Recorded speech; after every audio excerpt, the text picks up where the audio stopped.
Hello అండి. ఈ వీడియోలో international relations December 2024 current affairs మొత్తం చదువుకుందాం. దాంట్లో ఫస్ట్ టాపిక్ వచ్చేసి ఇండియా శ్రీలంక రిలేషన్స్.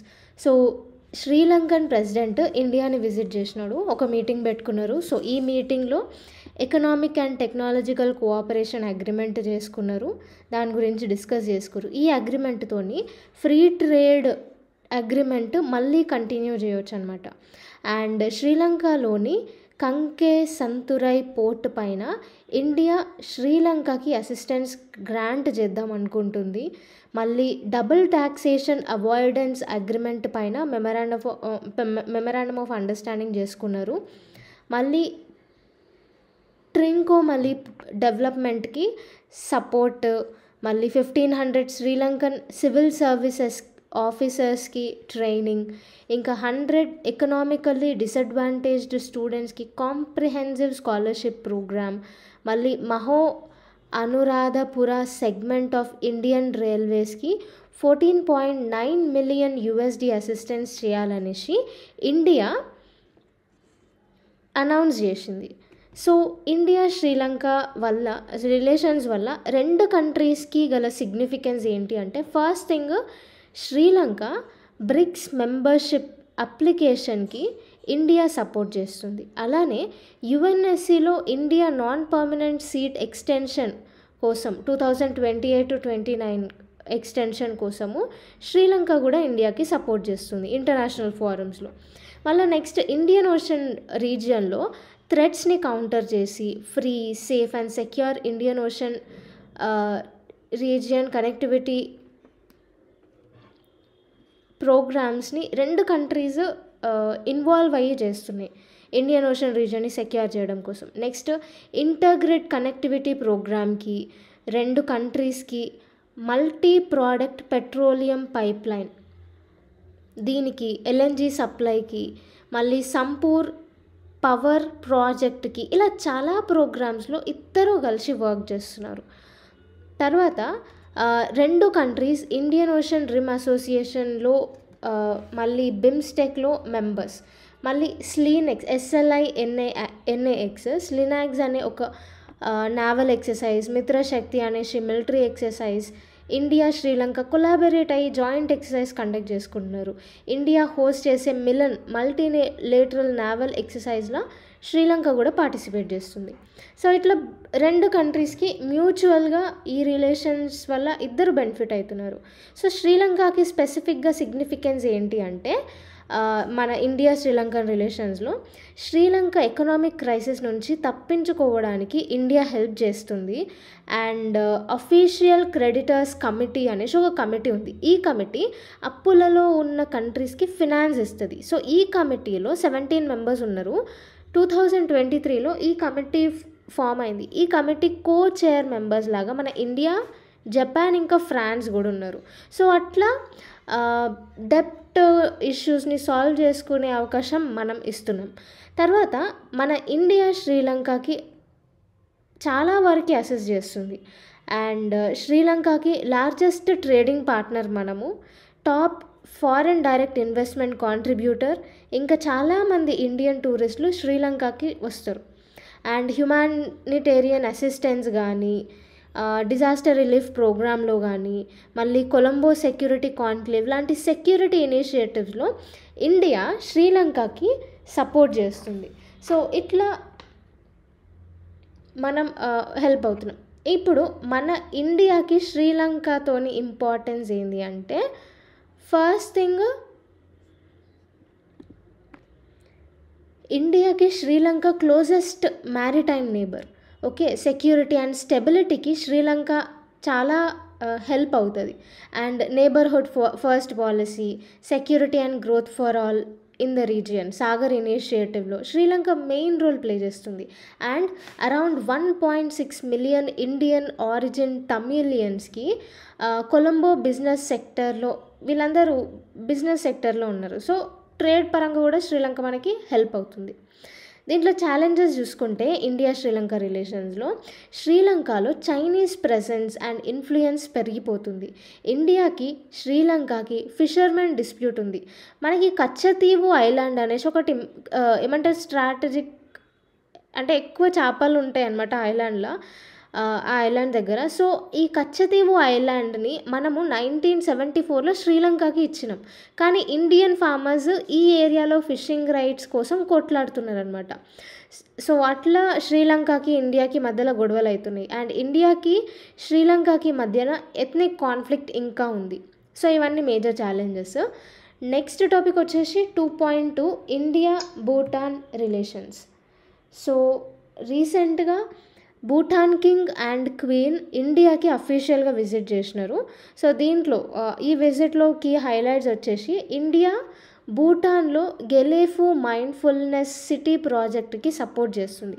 యాక్చువల్గా ఈ ప్రాజెక్ట్ ఏంటి అంటే 2500 కిలోమీటర్స్ వరకు జీరో కార్బన్ ఇంకా కోఆపరేటివ్ ప్రాజెక్ట్తో ఇది డెవలప్ చేస్తున్నారనమాట. సో దీనికి మన ఇండియా సపోర్ట్ చేస్తుంది. And next India Bhutan border Assam దగ్గర ఉంది. సో అక్కడ ఫస్ట్ ఇంటిగ్రేటెడ్ చెక్ పోస్ట్ని రీసెంట్గా ఇనాగ్రేట్ చేసినారు. సో దీనిని land ports authority of India develop చేసింది. నెక్స్ట్ ఇండియా అండ్ భూటాన్ కలిసి ఈ పునాచాంగ్ చూ 2 హైడ్రో పవర్ ప్రాజెక్ట్ చేస్తున్నారనమాట. ఇది ఆల్మోస్ట్ కంప్లీట్ అయ్యే స్టేజ్లో ఉంది. సో యాక్చువల్గా ఇది భూటాన్లో one of the largest hydro power project. Okay, so దీనికి కూడా మన ఇండియా సపోర్ట్ చేసింది. సో ఇండియా భూటాన్ వల్ల సిగ్నిఫికెన్స్ ఏంటి అంటే ఫస్ట్ ఫర్ బోత్ కంట్రీస్ ఏంటిది అంటే ఇండియా భూటాన్కి ఫార్మల్ డిప్లొమాటిక్ రిలేషన్స్ 1968తోనే స్టార్ట్ అయింది, ఆ ఇయర్లో స్టార్ట్ అయింది. తర్వాత హైడ్రో పవర్ కోఆపరేషన్ కోసం రెండు కంట్రీస్ 2006లో అండ్ 2009లో hydro power trilateral agreement sign చేసినారు. కల్చరల్గా రెండు కంట్రీస్ బుద్ధిస్ట్ సైట్స్ని ప్రమోట్ చేస్తాయి. ఇండియాలో ఉన్న మానస్ నేషనల్ పార్క్ని, భూటాన్లో ఉన్న రాయల్ మానస్ నేషనల్ పార్క్ ఉంటుంది. సో ఈ రెండు మానస్ నేషనల్ పార్క్స్ని రెండు countries trans boundary Manas conservation area లాగా కొలాబరేట్ అయ్యేసి వర్క్ చేస్తున్నారు. భూటాన్కి ఈ రిలేషన్స్ వల్ల ఇంపార్టెన్స్ ఏంటి అంటే first thing India Bhutan trade commerce and transit agreement ఒక ఫ్రీ ట్రేడ్ అగ్రిమెంట్ అనమాట. ఈ అగ్రిమెంట్కి పర్మిట్ చేస్తుంది, ఫ్రీ ట్రేడ్ అగ్రిమెంట్ ఇది. నెక్స్ట్ ఇండియా భూటాన్ డెవలప్ కావడానికి సపోర్ట్ చేస్తుంది. సో ఇందాక మనం చూసుకున్నాం హైడ్రో పవర్ ప్రాజెక్ట్స్ అని, రోడ్ వేస్ అనేసి ఇవన్నిటికీ ఇండియా హెల్ప్ చేస్తుంది. నెక్స్ట్ ప్రాజెక్ట్ దంతక్ అనేసి ఒకటి ఉంది. ఈ ప్రాజెక్ట్ కింద మెజారిటీ రోడ్స్ కన్స్ట్రక్ట్ చేసింది ఇండియా. అండ్ ఇండియాలో చదువుకోవడానికి భూటానీస్ స్టూడెంట్స్కి స్కాలర్షిప్ ఇస్తుంది. భూటాన్లో 50% ఎఫ్డిఐ ఫారెన్ డైరెక్ట్ ఇన్వెస్ట్మెంట్ ఇండియానే చేస్తుంది. భూటాన్లో ఆప్టికల్ ఫైబర్ ఎస్టాబ్లిష్ చేయడానికి ఇంకా మిగతా వాటికి కూడా ఇండియా సపోర్ట్ చేస్తుంది. సో ఇండియాకి ఎట్లా ఇంపార్టెన్స్ ఇండియా భూటాన్ రిలేషన్స్లో అంటే ఫస్ట్ థింగ్ భూటాన్తో ఇండియా ట్రేడ్ చేయడం వల్ల ఇండియా లాభపడుతుంది. అండ్ ఇండియాకి చైనాకి మధ్య బఫర్ లాగా ఈ భూటాన్ ఉంటుంది. ఛాలెంజెస్కి వస్తే Bhutan China border issues solve చేసుకోవడానికి డిప్లొమాటిక్ రిలేషన్స్ ఎస్టాబ్లిష్ చేస్తున్నారు. అలానే భూటాన్కి డోక్లాం ప్లాట్యూ కంట్రోల్ ఇవ్వమనేసి చైనా ఫోర్స్ చేసే ఛాన్సెస్ ఉన్నాయి. సో ఇట్లా అగ్రిమెంట్ డిప్లొమాటిక్ రిలేషన్స్ ఎస్టాబ్లిష్ చేసుకుంటున్నారు కదా చైనా భూటాన్. సో చైనా ఈ డోక్లాం ప్లాట్యూ కంట్రోల్ ఇవ్వమనేసి ఫోర్స్ చేసే ఛాన్సెస్ ఉన్నాయి. ఇట్లా జరిగితే ఇండియాలో ఉన్న సిలిగురి కారిడార్, ఈ సిలిగురి కారిడార్ ఏంది మనకి ఇంకా నార్త్ ఈస్టర్న్ స్టేట్స్కి కనెక్ట్ చేసి ఒక నారో చికెన్ నెక్ లాగా ఉంటుంది. దాన్నే సిలిగురి కారిడార్ అంటారు. సో ఒకవేళ చైనా డోక్లాం ప్లాట్యూ పైన కంట్రోల్ వస్తే ఈజీగా సిలిగురి కారిడార్కి దాని మీద కంట్రోల్ వచ్చేస్తుంది అనమాట. సో అట్లా మనకి థ్రెట్ ఉంటుంది. ఓకే, సో ఇదొక మేజర్ ఛాలెంజ్.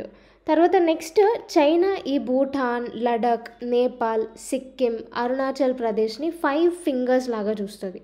ఓకే, దీన్నే 5 ఫింగర్ పాలసీ అని కూడా అంటారు. సో ఈ 5 ఫింగర్ పాలసీ కింద 5 ఏరియాస్ పైన కంట్రోల్ చేయాలి అనేసి చూస్తుంది. సో ఇవన్నమాట మేజర్ ఛాలెంజెస్. నెక్స్ట్ టాపిక్ వచ్చేసి 2.3 India Kuwait relations.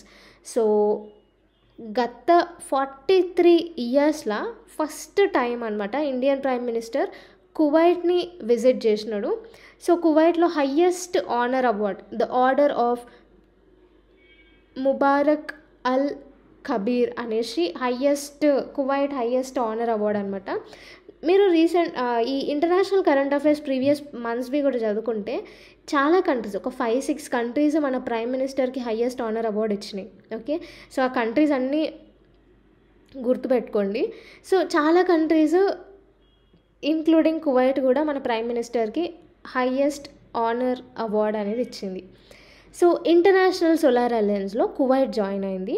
And next Asian cooperation dialogue సిగ్నిఫికెన్స్ని మన ప్రైమ్ మినిస్టర్ చెప్పిండు. యాక్చువల్లీ ఏషియన్ కోఆపరేషన్ డైలాగ్ అంటే ఇది 2002లో ఇనాగరేట్ చేసినారు. 35 ఏషియన్ కంట్రీస్తోని కోఆపరేషన్ని ప్రమోట్ చేస్తుందన్నమాట. దీంట్లో మన ఇండియా ఒక founding member. Okay, so present Kuwait Gulf cooperation కౌన్సిల్లో ప్రెసిడెంట్ లాగా వర్క్ చేస్తుంది. So Kuwait strong GCC India టైస్ని మెయింటైన్ చేస్తామనేసి ప్లెడ్జ్ చేసింది. అండ్ డిఫెన్స్ ప్యాక్ట్ కూడా సైన్ చేసుకున్నారు. అంటే జాయింట్ ఎక్సర్సైజెస్ కానీ, డిఫెన్స్ ఇండస్ట్రీస్లో కోఆపరేషన్, డిఫెన్స్ ఎక్విప్మెంట్ సప్లై, ఇవన్నిటిపైన సైన్ చేసారు అనమాట. మ్యూచువల్ కోఆపరేషన్ చేసుకుందామనేసి. నెక్స్ట్ వచ్చేసి కల్చరల్ ఎక్స్చేంజ్ ప్రోగ్రామ్ 2025 to 2029ని రిన్యూ చేసినారు. సో కువైట్ 4 డష్నబుల్ process on counter terrorism and border సెక్యూరిటీని హోస్ట్ చేసినందుకు ఇండియా మెచ్చుకుంది. సో ఇప్పుడు ఇండియా కువైట్ రిలేషన్స్ ఓవర్వ్యూ చూసుకుంటే 1990లో ఇరాన్ ఇన్వేషన్ తర్వాత కువైట్ నుండి అరౌండ్ 1,70,000 ఇండియన్స్ని ఎయిర్ లిఫ్ట్ చేసి India Guinness world record set చేసింది. ఓకే, అండ్ నెక్స్ట్ కువైట్తో డిప్లొమాటిక్ రిలేషన్స్ స్టార్ట్ చేసిన one of the first country మన ఇండియా. అండ్ మన ఇండియన్ కమ్యూనిటీ అరౌండ్ 1 million వరకు ఇండియన్స్ కువైట్లో ఉన్నారు. అండ్ ఈ కువైట్ క్రూడ్ ఆయిల్ సప్లయర్లో 6th largest country and petroleum gas సప్లయర్లో 4th లార్జెస్ట్. మళ్ళీ 1961 వరకు ఇండియన్ కరెన్సీ ఈ కువైట్లో లీగల్ ఉండే. ఓకే, సో ఇప్పుడు ఇండియా కువైట్ రిలేషన్స్ గురించి చూసుకుంటే Red Sea, Gulf of Aden, Gulf of Oman, Arabian Sea, ఇవన్నీ వరల్డ్లోనే కొన్ని బిజియెస్ట్ సీ రూట్స్. ఈ రూట్స్ని సెక్యూర్ చేసుకోవడం కోసం ఇండియా ఇంకా కువైట్ జాయింట్గా వర్క్ చేస్తున్నారు. అండ్ ఇద్దరు strategic connectivity projects like India middle east Europe economic corridor, ఇట్లాంటి కనెక్టివిటీ ప్రాజెక్ట్స్ పైన ఫోకస్ చేస్తున్నారు. ఇప్పుడు గల్ఫ్ కోఆపరేషన్ కౌన్సిల్ గురించి నేర్చుకుందాము. ప్రజెంట్ అయితే కువైట్ ప్రెసిడెంట్ లాగా ఉంది. సో ఈ గల్ఫ్ కోఆపరేషన్ కౌన్సిల్ అనేది 1981లో ఎస్టాబ్లిష్ అయింది. ఇందులో Bahrain, Kuwait, Oman, Qatar, Saudi Arabia, ఇంకా యుఏఈ, ఇట్లా 6 మెంబర్ స్టేట్స్ ఉన్నాయి. ఎకనామిక్గా, పొలిటికల్గా, మిలిటరీ పరంగా కోఆర్డినేషన్ కోసం ఈ గ్రూప్ అనేది ఎస్టాబ్లిష్ చేసారు. ఓకే, నెక్స్ట్ టాపిక్ వచ్చేసి 2.4 ట్రేడ్ వెపనైజేషన్. ఒక కంట్రీ ట్రేడ్ని వెపన్ లాగా యూజ్ చేసుకొని వేరే కంట్రీస్ పైన కంట్రోల్ని పొందటాన్ని ట్రేడ్ వెపనైజేషన్ అని అంటారు. ఈ కాన్సెప్ట్ ఇంకా క్లియర్గా ఎగ్జాంపుల్స్తో నేర్చుకుందాం ఈ కాన్సెప్ట్ని. సో యుఎస్ఏ ఈ ఇరాన్ని, రష్యాని, ఇంకా నార్త్ కొరియాని కౌంటర్ చేయడానికి, ఎకనామిక్గా దెబ్బతీయడానికి countering America's adversary through sanctions act, CAATSA యాక్ట్ని ఇంట్రడ్యూస్ చేసింది. ఈ యాక్ట్ ప్రకారం ఏంటంటే ఏ కంట్రీ అయినా ఇరాన్, రష్యా, నార్త్ కొరియాతోని ట్రేడ్ చేసినా ఆ కంట్రీకి యుఎస్ఏ శాంక్షన్స్ విధిస్తుంది. ఇంకొకటి ఎగ్జాంపుల్ చూడండి, European unions Indian farmers exports చేసే అగ్రికల్చరల్ ప్రోడక్ట్స్ పైన లేబులింగ్, సర్టిఫికేషన్ లేదనేసి స్ట్రిక్ట్ నాన్ టారిఫ్ బ్యారియర్స్ అనేవి ఇంపోజ్ చేసారు. దీనివల్ల ఇండియన్స్ అగ్రికల్చరల్ ప్రోడక్ట్స్ ఎక్స్పోర్ట్ చేయడం డిఫికల్ట్ అయిపోయింది. తర్వాత థర్డ్ ఎగ్జాంపుల్ చూడండి, చైనా వేరే కంట్రీస్లో చీప్లో గూడ్స్ అమ్మడానికి దాని కరెన్సీ వాల్యూ ఎప్పుడు చాలా లోగా మెయింటైన్ చేస్తూనే ఉంటుంది. సో ఇలా ట్రేడ్ని వేరే కంట్రీస్ పైన కంట్రోల్ చేయడాన్ని చేయడానికి వెపన్ లాగా వాడతారనమాట. కాన్సిక్వెన్సెస్ చూసుకుంటే ఈ ట్రేడ్ వెపనైజేషన్ వల్ల సప్లై చైన్ డిస్రప్షన్స్ అవుతాయి. ఒక కంట్రీ పైన ఇంకొక కంట్రీ ట్రేడ్ వెపనైజేషన్ యూస్ చేస్తే కోల్డ్ వార్కి కూడా దారితీసే ఛాన్సెస్ ఉంటాయి. మన ఇండియాలో కూడా ట్రేడ్ వెపనైజేషన్ చేసిర్రు. ఎట్లా అంటే ఫస్ట్ 1950s అప్పుడు మనకి అంత ఫుడ్ మనం ప్రొడ్యూస్ చేయలేకపోతుండే, చాలామంది ఇన్సఫిషియెంట్, హంగర్ రేట్ చాలా ఎక్కువ ఉంటుండే మన ఇండియాలో. సో కంట్రీ వైడ్గా ఫుడ్ ప్రొవైడ్ చేయడానికి ఇండియా ఏం చేసిందంటే యుఎస్ఏతో ఒక అగ్రిమెంట్ 1954లో సైన్ చేసింది. కానీ 1960s యుఎస్ఏ ఏం చేసిందంటే కొన్ని పాలసీస్ మీద సైన్ చేయమనేసి ఇండియాకి ఫోర్స్ చేసింది. కానీ ఇండియా రిఫ్యూజ్ చేయడంతో ఫుడ్ సప్లైని ఆపేసిందనమాట యుఎస్ఏ.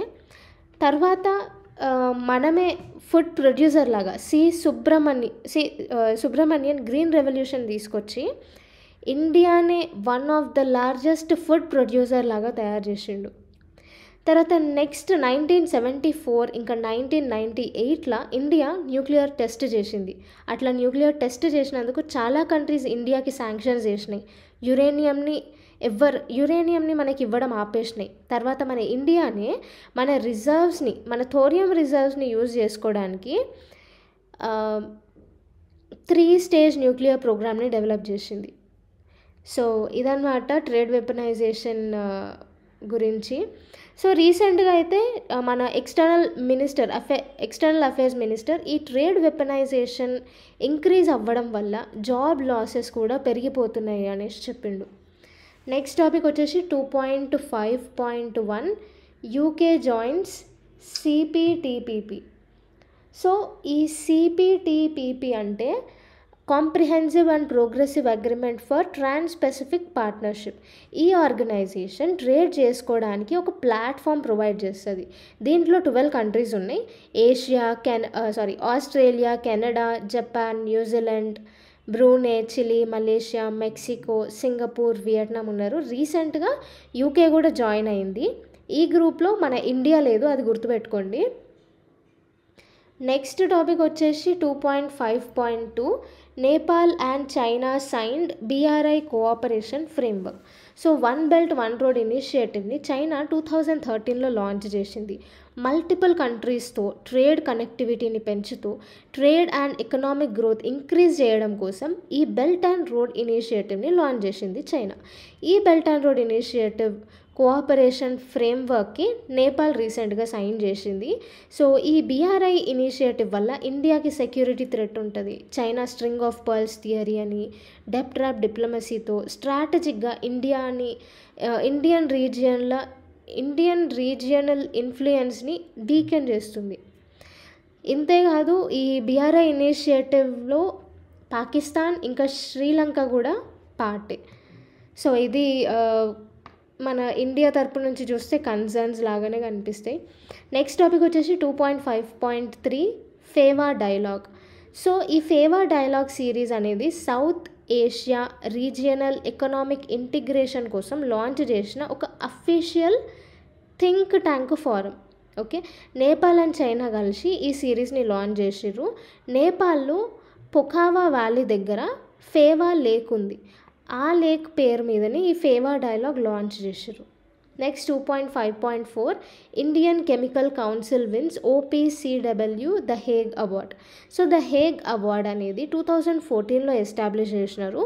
కెమికల్ వెపన్స్ కన్వెన్షన్ గోల్స్ని ఎవరైతే ప్రొటెక్ట్ చేయడానికి ఇంప్లిమెంట్ చేయడానికి చూసే టాప్ ఆర్గనైజేషన్స్కి ఈ అవార్డ్స్ అనేవి ఇస్తారు. సో ఫస్ట్ టైం ఒక కెమికల్ ఇండస్ట్రీ బాడీ ఎఫర్ట్స్ని రికగ్నైజ్ చేస్తూ మన ఇండియన్ కెమికల్ కౌన్సిల్కి ఈ అవార్డు ఇచ్చారు. సో ప్రీవియస్ కరెంట్ అఫైర్స్లో కూడా, ఇంటర్నేషనల్ కరెంట్ అఫైర్స్లో కూడా సేమ్ ఇదే టాపిక్ వచ్చింది, మళ్ళీ రిపీట్ చేసిన. ఓకే, సో అదనమాట. నెక్స్ట్ టాపిక్ వచ్చేసి 2.5.5 United nation disengagement observer force. 2 countries మధ్య వార్ని కంట్రోల్ చేయడానికి ఆ 2 కంట్రీస్ బఫర్ జోన్ దగ్గర ఈ UN డిస్ఎంగేజ్మెంట్ అబ్జర్వర్ ఫోర్స్ని పెడతారు. సో దట్ ఆ బఫర్ జోన్లో మిలిటరీ ఫోర్స్ ఉండకుండా రిస్ట్రిక్ట్ చేసి పీస్ని ప్రమోట్ చేస్తారు. ఈ UNDOF హెడ్ క్వార్టర్స్ వచ్చేసి క్యాంప్ ఫౌవార్ దగ్గర ఉంది. దీంట్లో మన India third largest military contributor. Next 2.5.6 cross roads of peace initiative. Neighbouring కంట్రీస్తో roads, railways, pipe lines, cables, electricity లైన్స్ని డెవలప్ చేసి ట్రేడ్ అండ్ డెవలప్మెంట్ ఇంక్రీజ్ చేయడానికి టర్కీ, ఇరాన్, అజర్బైజాన్, జార్జియా ఈ క్రాస్ రోడ్ ఆఫ్ పీస్ ఇనిషియేటివ్ని launch చేసారు ఈ 4 countries కలిసి. Okay, దీని కింద కాస్పియన్ సీని మెడిటరేనియన్ సీకి కనెక్ట్ చేస్తూ, మళ్ళీ పర్షియన్ గల్ఫ్ని బ్లాక్ సీకి కనెక్ట్ చేస్తూ ట్రాన్స్పోర్టేషన్ లింక్స్ డెవలప్ చేయాలనేసి అనుకుంటున్నారు. నెక్స్ట్ ఇంకా లాస్ట్ టాపిక్ వచ్చేసి 2.5.7 కర్చ్ స్ట్రెయిట్. సో స్ట్రెయిట్ అంటే 2 లార్జ్ వాటర్ బాడీస్ని కనెక్ట్ చేసి ఒక నారో వాటర్ బాడీ. ఈ నారో వాటర్ బాడీ ఏంది, 2 ల్యాండ్ సర్ఫేస్ మధ్యన ఉంటుంది అనమాట. సో ఈ కర్చ్ స్ట్రెయిట్ బ్లాక్ సీని, సీ ఆఫ్ అజర్ని కనెక్ట్ చేస్తుంది. క్రిమియన్ పెనిన్సులా దగ్గర ఈస్టర్న్ సైడ్లో ఉంటుంది ఇది. సో రష్యన్ ఎక్స్పోర్ట్స్కి ఇది చాలా ఇంపార్టెంట్ రూట్ అనమాట. సో రీసెంట్గా రష్యన్ ఆయిల్ ట్యాంక్ ఈ ఏరియాలో లీక్ అయింది, అందుకే ఇది న్యూస్లో ఉంది.